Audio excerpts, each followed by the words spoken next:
Pero si el concepto de hermenéutica es ciencia de interpretación y la necesidad de la hermenéutica es algo evidente por la distancia que hay entre el autor sagrado y el lector contemporáneo, no podemos pasar por alto el hablar acerca de la dimensión de la hermenéutica.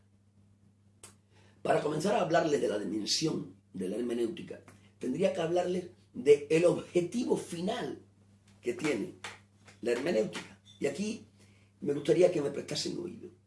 La hermenéutica no tiene como finalidad única el captar el significado original del texto. Esa es una finalidad, pero no es la única. La finalidad última, después de esa, en la hermenéutica, es ser capaz de extraer el principio eterno que hay en el pasaje. Estoy seguro que todos vamos a estar de acuerdo si digo que la Biblia es un vehículo de verdades eternas.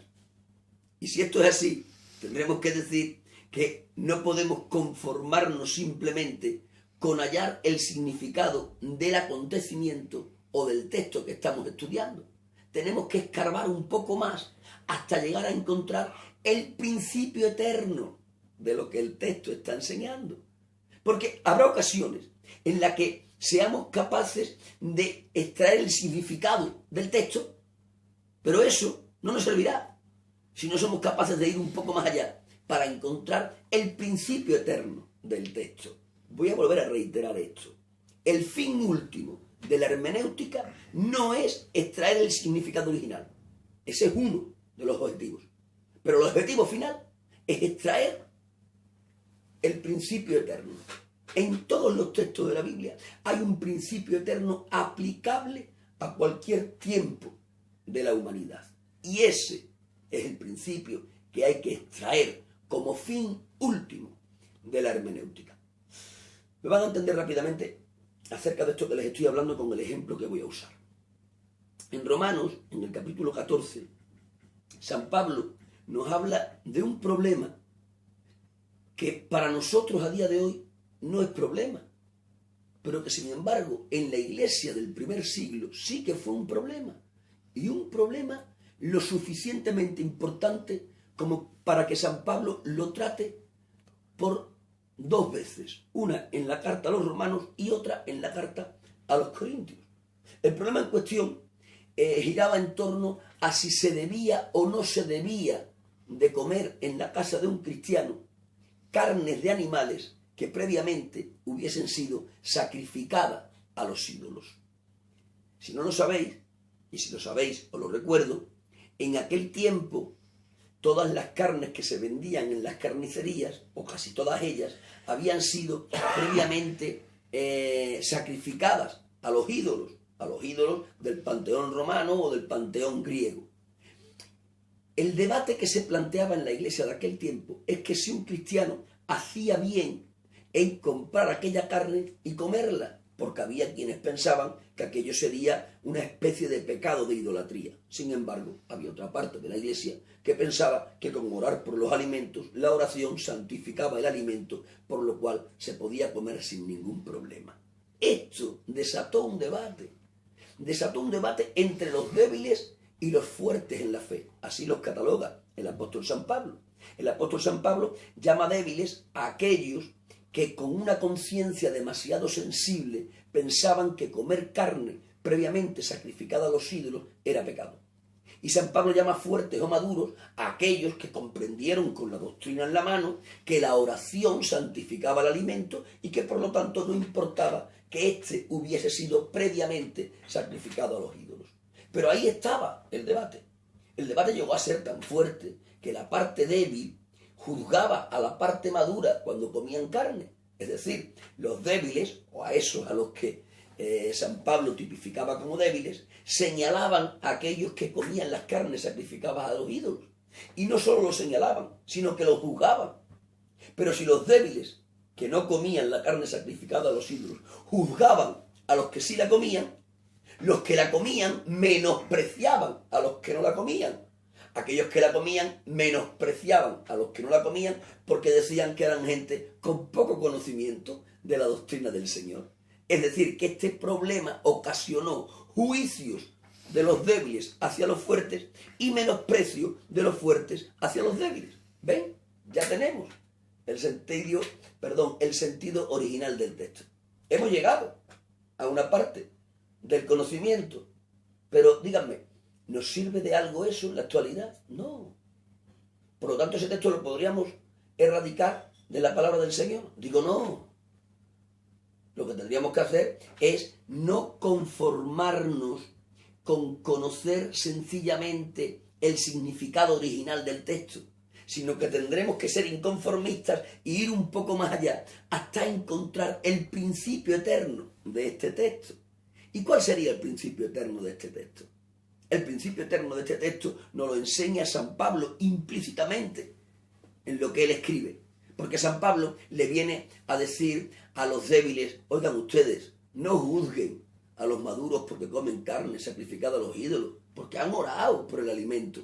Y a los maduros les dice, oigan ustedes, no menosprecien a los débiles, su conciencia es débil porque tienen poco conocimiento, y su conciencia está regulada por el poco conocimiento que ellos tienen. Más les digo, dejen de menospreciarlos y ámenlos. Y cuando estén ellos presentes no coman carne por no hacerles daño.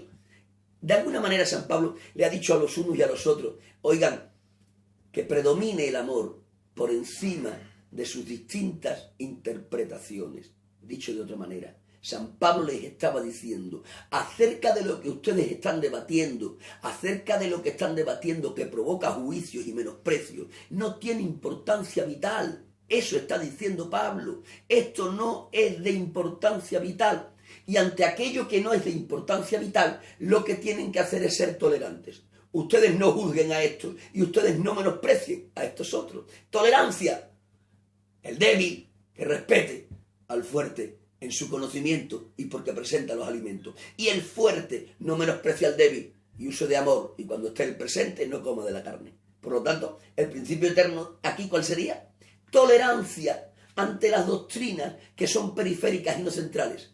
Tolerancia ante las interpretaciones acerca de doctrinas que no son fundamentales. Ese es el principio eterno. Ahora sí podemos aplicar ese principio a nuestro tiempo, porque en nuestro tiempo a veces debatimos muy acaloradamente por cuestiones que no son de vital importancia. Hemos discutido en infinidad de ocasiones en la Iglesia del Señor a lo largo de los siglos. Hay algunos que dicen que las lenguas cesaron y los dones del Espíritu, y hay otros que decimos que somos nosotros los pentecostales que siguen vigentes. ¿Cuántas discusiones ha visto entre la rama bautista y la rama pentecostal? Si San Pablo estuviese aquí, o el propio Jesucristo, diría, oigan, acuérdense de lo que les dije en Romanos capítulo 14, tolerancia para lo que no es vital. Dejen que el bautista crea que los dones cesaron, y ustedes bautistas dejen que los pentecostales crean que siguen vigentes.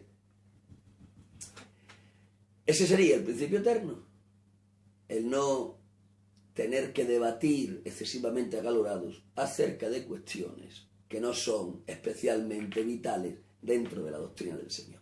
¿Entendieron? Ese es el fin último de la hermenéutica, encontrar los principios eternos que en cada texto pudiéramos encontrar. Vamos a ir desdoblando esta dimensión de la hermenéutica que, como ya les he dicho, lo que pretende es encontrar el principio eterno del texto. Para ir desdoblando las dimensiones de la hermenéutica, tendríamos que primeramente hablar de la distinción que tenemos que hacer en la Escritura entre lo que es eterno y lo que es temporal. Cuando yo digo que en la Escritura hay partes eternas y hay partes temporales, lo que estoy diciendo es que en la Escritura no todas sus partes sirven para siempre. Hay partes de la revelación sagrada que tienen fecha de caducidad, que sirvieron para un tiempo concreto, y sin embargo hay otras partes de la Escritura que no tienen fecha de caducidad, es decir, que tienen vigencia por siempre. Y eso hay que aprender a diferenciarlo. No le podemos dar la misma importancia a lo temporal dentro de la Escritura que a lo eterno. Lo temporal es importante, sí, pero evidentemente no es tan importante como la parte de la Escritura que tiene un matiz eterno. Lo van a entender esto con un par de ejemplos que voy a usar. La Biblia dice que la esclavitud es permitida. Eso lo dice la Biblia. Nosotros nos podemos ir a Deuteronomio, en el capítulo 21, versos 10 al 14, y ahí encontraremos que la esclavitud es permitida en la ley de Moisés. Dios permite la esclavitud. Ahora bien, ¿carácter eterno en las Escrituras? ¿O tendremos tal vez que decir que la esclavitud tiene tan solo carácter temporal?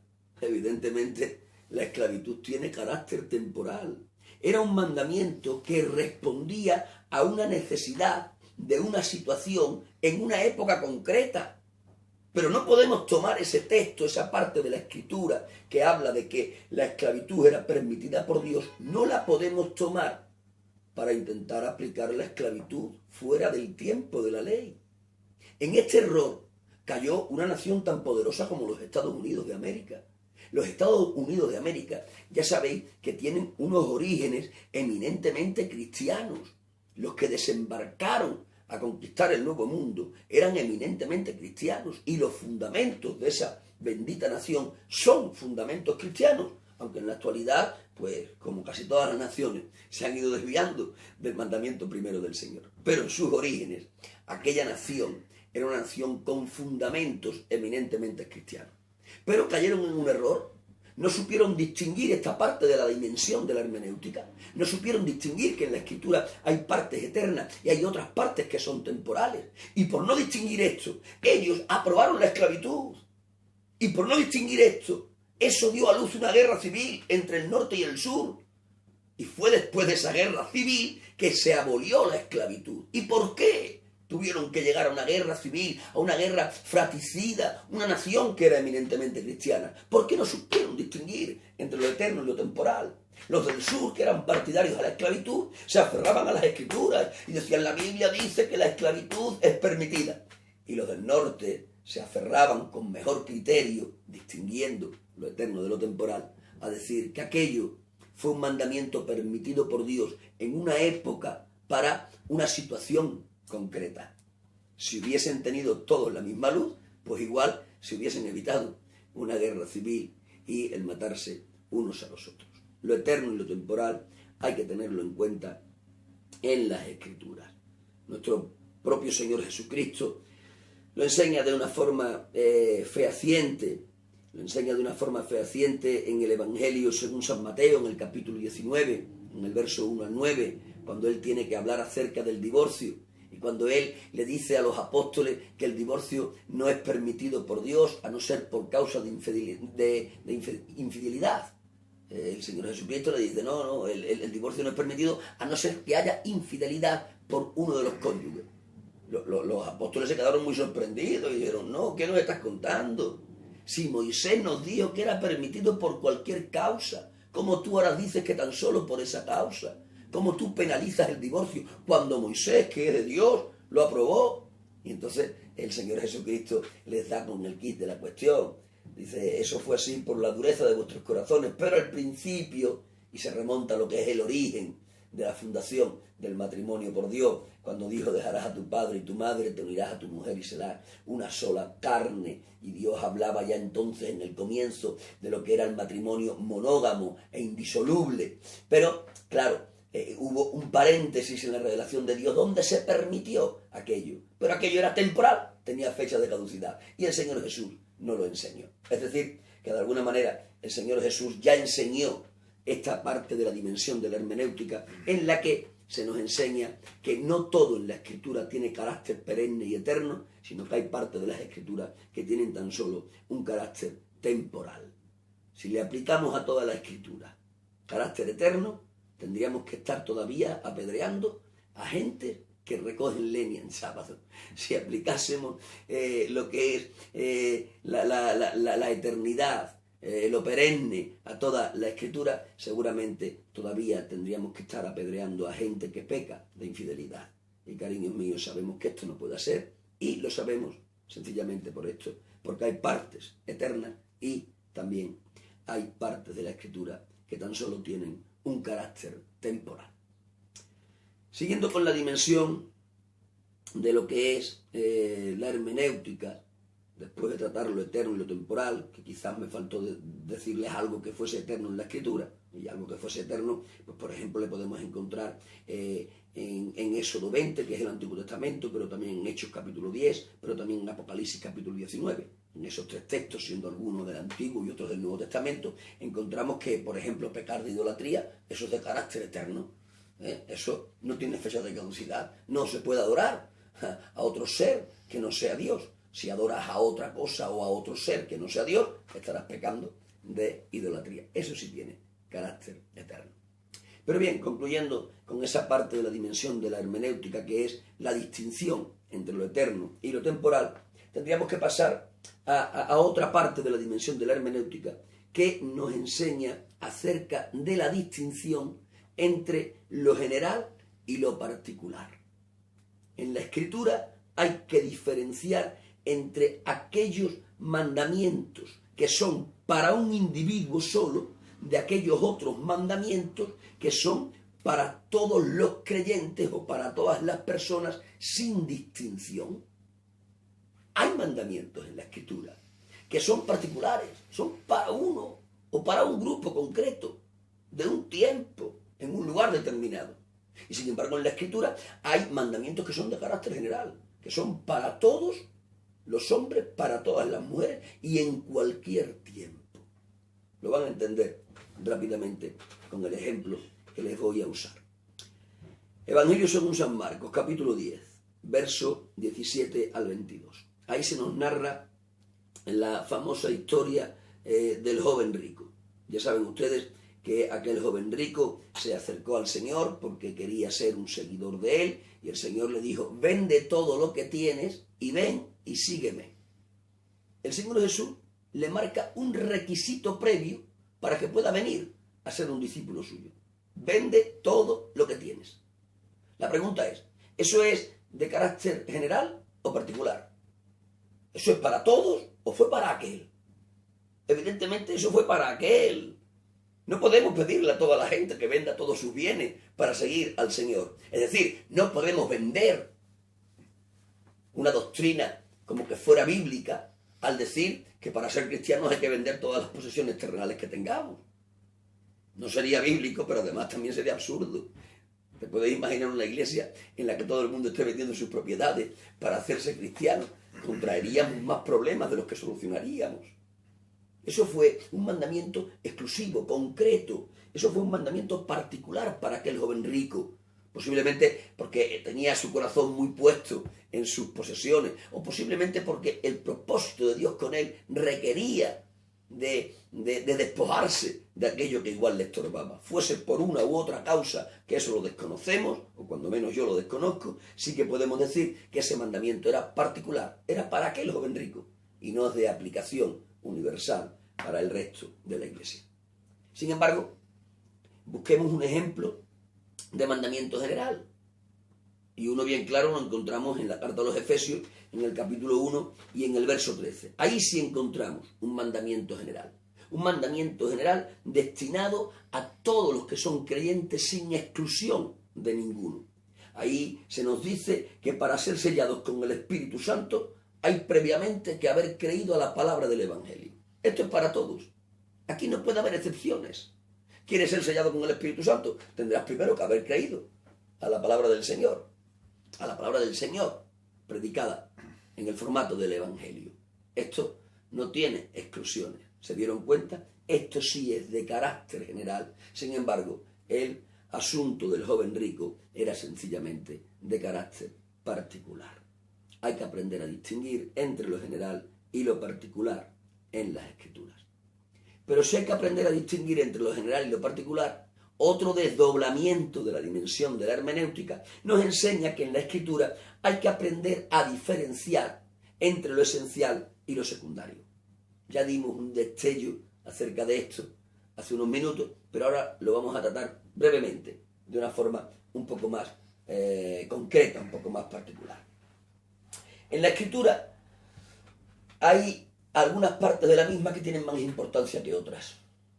Esto queremos decir cuando hablamos de lo esencial y de lo secundario. Estamos diciendo que no todo en la Escritura tiene la misma importancia. Toda la Escritura toda, absolutamente toda, es inspirada por Dios. Toda la Escritura es útil para redarguir. Toda la Escritura es útil para enseñar. Toda la Escritura es útil para perfeccionar. Toda, pero no toda, tiene la misma importancia. Hay partes en las Escrituras que son esenciales y hay otras partes en la Escritura que son secundarias. No quiero decir con esto que lo secundario se pueda romper de la Biblia y lo podamos tirar. No. He dicho que todo es revelación de Dios. Lo que quiero decir es que no todo está en la misma altura de importancia. Hay verdades en la Escritura que son centrales y hay verdades en la Escritura que, siendo verdad, son periféricas. Por lo tanto, no le podemos dar la misma importancia a todo aquello que la Escritura nos enseña. Hay cosas más importantes unas que otras. Por ponerle algunos ejemplos que iluminen esto que les estoy diciendo. ¿Tendrían la misma importancia la lista de los valientes de David que la lista de los apóstoles del Cordero? Las dos son parte de la Biblia. Las dos son parte de la inspiración divina. Pero evidentemente no tienen la misma importancia la lista de los valientes de David que la lista de los apóstoles del Cordero. Si no hubiéramos conocido concretamente a los 30 valientes de David, no hubiésemos roto nada esencial en las Escrituras. Pero si no conocemos la lista de los 12 apóstoles, nos estamos perdiendo aquellos hombres divinamente señalados para ser los portadores del mensaje de salvación.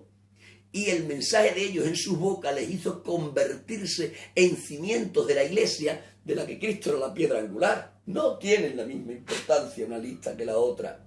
La primera lista, la de los valientes, tiene una importancia secundaria, comparada con la lista de los apóstoles del Cordero, que sería de importancia esencial. Díganme, ¿tendría la misma importancia la muerte de Jacob? Con toda la importancia que tuvo la muerte del patriarca. Pero ¿tendría la misma importancia la muerte del patriarca que la muerte de Jesús? Evidentemente no, la diferencia es abismal. La muerte del patriarca es de categoría secundaria, comparada con la categoría de la muerte de nuestro Señor. Sin la muerte de nuestro Señor es que no tendríamos ni evangelio. Pero si la Escritura nos hubiese privado de narrar la muerte de Jacob, que evidentemente no lo privó porque es importante, pero si lo hubiese privado, nosotros hubiésemos tenido garantizada de igual manera la salvación. Por lo tanto, tenemos que entender que en las Escrituras existe lo esencial y existe lo secundario. Es decir, existe lo central y existe lo periférico. Lo central es esencial, lo periférico no lo es. Déjenme expresarlo de esta manera. Si tenemos que morir mártires por defender una doctrina, evidentemente que sea una doctrina central y no una doctrina periférica. En las doctrinas periféricas, tolerancia, y en las centrales, disposición para morir mártires. Porque sería una pena que fuésemos a morir por doctrinas periféricas cuando el Señor no nos llamó a ser mártires por causas pequeñas. Cuando hablamos de las partes centrales de la Escritura, estamos hablando de aquellas partes tan importantes, que a la hora de defenderlas tenemos que ser plenamente inflexibles. Y sin embargo, cuando hablamos de las partes periféricas o secundarias, estamos hablando de aquellas partes de las Escrituras en las que tenemos que ser flexibles con los que no opinan de igual manera que nosotros. Voy a hacerles, porque creo que esto es importante, creo que esta parte del desdoblamiento de la dimensión de la hermenéutica, esta parte en la que estamos tratando lo esencial y lo secundario, creo que es importante. Y es por eso que les voy a dar una lista de doctrinas centrales.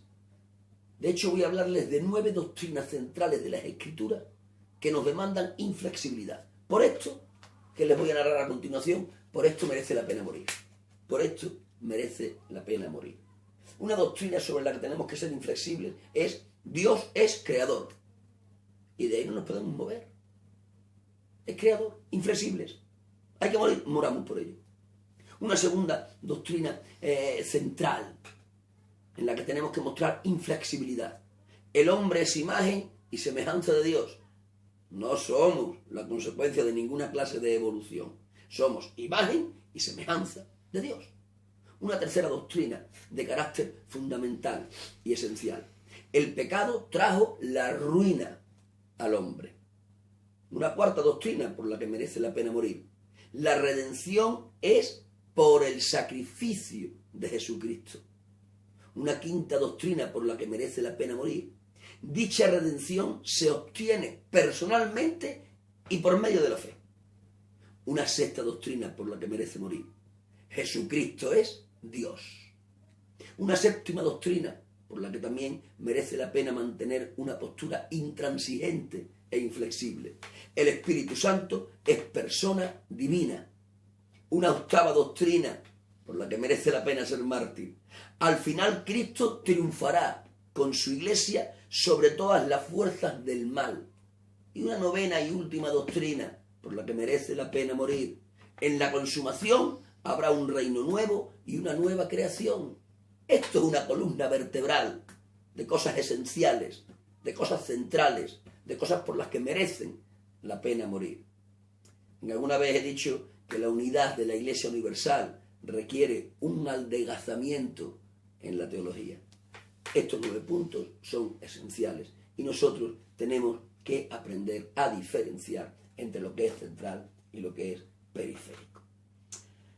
Voy a terminar este primer vídeo hablándoles del desdoblamiento, de lo que es la dimensión de la hermenéutica en cuanto a hablar de los puntos claros y oscuros en la Escritura. Cuando hablamos de los puntos claros y oscuros en la Escritura, estamos hablando de algo bastante paralelo a lo que hemos dicho acerca de lo esencial y lo secundario. Lo esencial y lo secundario y lo claro y lo oscuro pues tienen bastante paralelismo, aunque tienen algunos matices que lo diferencian. Hay verdades básicas y fundamentales en relación a Dios y su obra de salvación. Y estas aparecen siempre de una forma clarísima en las Escrituras. No necesitan de una gran profundidad de interpretación.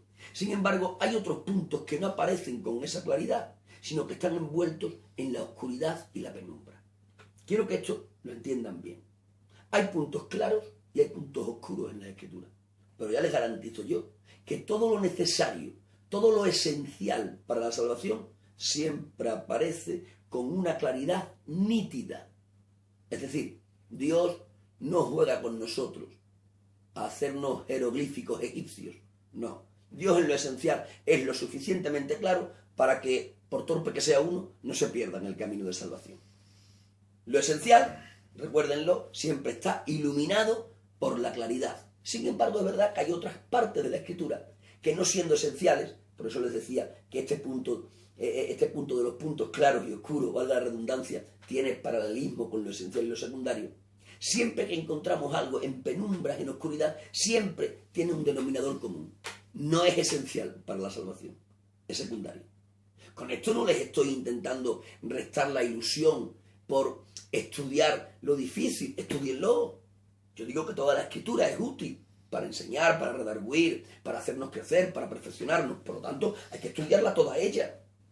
Pero sí que les advierto que cuando vayan a estudiar puntos oscuros en la Escritura, estarán estudiando parte de la Escritura que no es esencial, que es secundaria, que no es vital, ¿de acuerdo? Que no tienen que ver de forma directa con la salvación. Todo lo que tiene que ver de forma directa con salvación está iluminado por la claridad. Y luego habrá algunas partes que están en penumbra, pero que nunca, jamás tienen relación con salvación. Pero esto no es para desanimarles, ni para que no lo estudien, sino para hacerles entender que lo que está en tinieblas siempre, siempre, siempre tendrá carácter secundario y nunca, jamás, carácter esencial. Aquí tienen la línea a la hora de estudiar los puntos oscuros. A la hora de estudiar los puntos oscuros de la Escritura, la línea a seguir es hacerlo siempre a la luz de los puntos claros. Nunca intenten estudiar los puntos oscuros sin aplicar sobre ellos la luz de los puntos claros.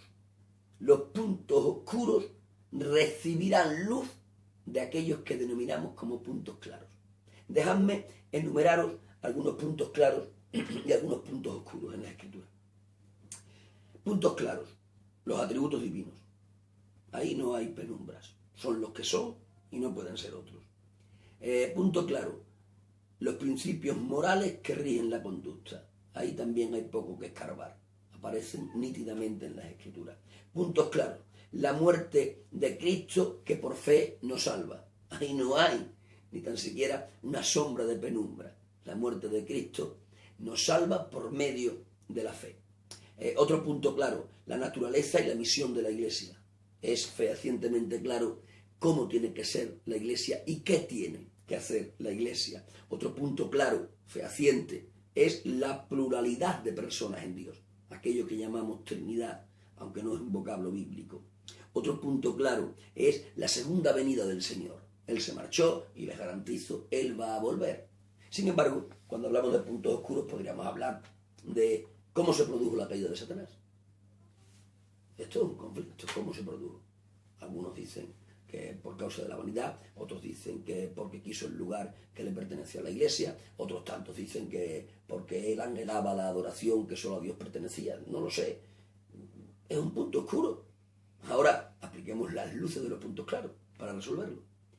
Punto oscuro. ¿En qué consistió el descenso de Cristo al Hades? ¿Realmente qué consistió? Descendió indudablemente. Ahora, ¿en qué consistió ese descenso? Bueno, eso está en penumbra. Infinidad de interpretaciones ha visto, pero evidentemente no atañen ninguna de ellas a la salvación. Otro punto oscuro. ¿Cómo armonizar las limitaciones de la encarnación de Cristo con la conservación de ciertos atributos divinos? Ya saben, Dios es omnipresente, pero cuando Cristo se encarnó, ¿seguía siendo omnipresente o dejó de serlo? No, esto también ha creado mucha controversia, pero realmente no tiene relación directa con ninguna doctrina de salvación. Entonces, ya saben, cuando vayan a estudiar los puntos oscuros, que yo les animo a que lo hagan, háganlo siempre bajo esta regla. Los puntos oscuros han de estudiarse siempre a la luz de los puntos claros. No duden nunca en aplicar la claridad de lo que ustedes tienen a el punto oscuro que están estudiando. Por ponerles ya un breve ejemplo y terminar con este vídeo. Hablando del último punto oscuro al que les hacía referencia. Cómo armonizar las limitaciones de la encarnación de Cristo con la conservación de ciertos atributos divinos. ¿Qué luz clara deberíamos de proyectar para intentar resolver este peliagudo asunto? La luz clara sería los atributos de la deidad. Los atributos de la deidad nos dicen que son las distintas cualidades que nos muestran los diferentes lados del carácter de Dios. Eso dice que son los atributos, ¿no? Sabemos que Dios es todopoderoso por el atributo de la omnipotencia. Sabemos que Dios está a una misma vez en todas partes por los atributos de la omnipresencia. Sabemos que Dios lo sabe todo sin aprender nada por el atributo de la omnisciencia. Cada uno de los atributos divinos nos muestra una parte del carácter de Dios. ¿Jesucristo seguía siendo Dios después de estar encarnado? Indudablemente. La humanidad no impidió la deidad, sino que la humanidad y la deidad se concretaron en la única persona del Verbo de Dios. Él seguía siendo Dios. Ahora bien, ¿podía perder un atributo? Si hemos dicho que un atributo es una cualidad divina y él seguía siendo Dios, sacan ustedes sus propias conclusiones. Yo lo único que les estoy hablando es de que, ven, el asunto peliagudo, el asunto oscuro, empezará a tener un poco de claridad cuando hemos proyectado sobre él la luz del punto claro. Por lo tanto, termino con esto, los puntos oscuros siempre, siempre, siempre a la luz de los puntos claros. Bien, con esto terminamos este primer vídeo en el que hemos visto, vuelvo a reiterarles, los conceptos de hermenéutica, la necesidad de la hermenéutica, la dimensión de la hermenéutica y los distintos desdoblamientos de dicha dimensión. En el próximo vídeo estaremos mirando lo que va a ser el método de interpretación de hermenéutica que vamos a usar. Dios os bendiga y hasta el próximo vídeo.